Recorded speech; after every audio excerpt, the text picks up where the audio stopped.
What's up, guys? Welcome back to another video. Today we're going to be talking about doing laches in Ninja Warrior.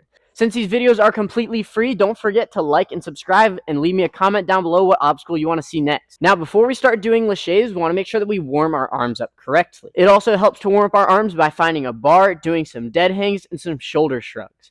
What you want to focus on the dead hang is as you go up, just getting your shoulders ready by putting a little bit of your body weight on it. Doing a shoulder shrug, all we're going to do is push up our chest and try and squeeze our shoulders behind us, kind of like a quarter pull-up. I would also recommend warming up your wrists. An easy way to do this is to put both wrists on the ground and roll around in a circular motion. You can also go around the other direction. And from there, you can take your hands to the sides and just rock back side to side. This is going to help get our wrists and forearms warmed up. We'll take our hands all the way back to the knees. This one you can lean back a little bit for more of a stretch. You see all the way up that forearm is nice and tight, helping me get a good stretch in. Then last one, we're going to put the backs of our hands in the middle. Try and just move all those fingers around and then squeeze as hard as you can. And go back and forth, just wiggling the fingers around and squeezing as hard as you can. Then we can take both hands, just rolling them around in a circle. You can even go two hands, just rolling them around. Make sure those wrists are feeling nice and warm. Now that our shoulders and wrists are warmed up, we're going to hop to a bar with a little bit of swing this time. Now, when we go up to an actual bar, we want to be able to swing on the bar. Naturally, as we swing more, our hands are going to start to slip off the bar. So to avoid that, we're going to do something called a re-grab. Basically, while we're swinging on the bar, we're just going to push our hands slightly forward every time on our back swing so that we have enough grip to be able to get from one bar to the other. Now we want to try and throw ourselves from the bar to be able to reach over to the next one. To start with that, we're going to do something called a dismount. Basically, a dismount is just getting ourselves off of the bar. Our goal is that we want to get our chest right over top of our hips. So while we're swinging on the bar, we're going to get a nice kick. Make sure to do those re-grabs. As we kick forward at the very end, we're going to push our hips forward, and we're going to lightly toss the bar behind us. Just a little flick of the bar behind you.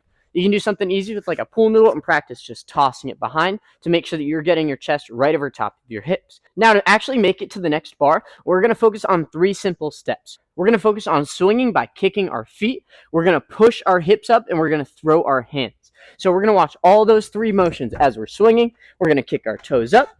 We're going to kick and pop our hips. Kick, pop the hips, and throw the hands over to the next one.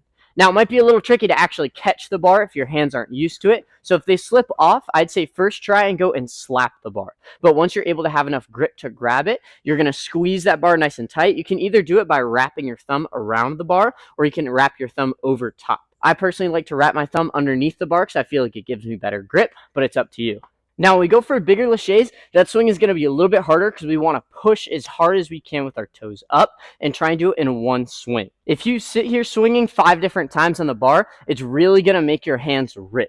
If you don't know what a rip is, it's basically where that top skin just peels right off. You can see after you do ninja for a little while, you're going to get calluses on your hand, especially on the top of the palm and down on the fingers. Basically, rips is when that top piece of skin comes all the way off. And one thing I'd recommend, if your hands start to feel like that burning sensation, you probably want to chill out and take a rest for your hands. If you do get a rip, it takes a lot longer to heal, and it's not going to be fun to have to wait to do laches again. I'll show you guys real quick. This is a 10-foot lache. I want you guys to watch the bigger swing and the harder throw that I have to do to be able to make it over to that next bar.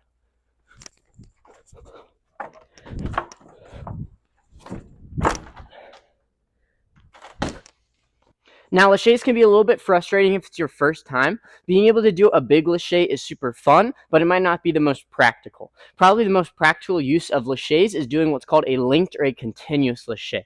I'll go over how to actually learn to link in another video, but from here I'll show you a little bit of what it looks like. A linked lache is simply when we're going from one bar to the other without taking an extra swing.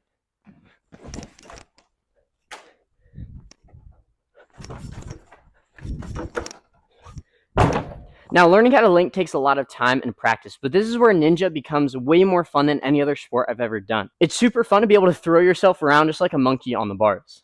One of the hardest part about laches is that laches take a lot of time and a lot of practice. So don't feel bad if you can't get a really big one on your first date.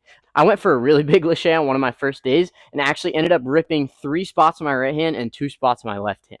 So I would say make sure take your time, practice laches as much as possible without your hands hurting. That's where we're going to end it off for today. Thank you so much for watching. Don't forget, because this content is completely free, to drop a like and a subscribe. Leave me a comment letting me know what obstacle you want to see next.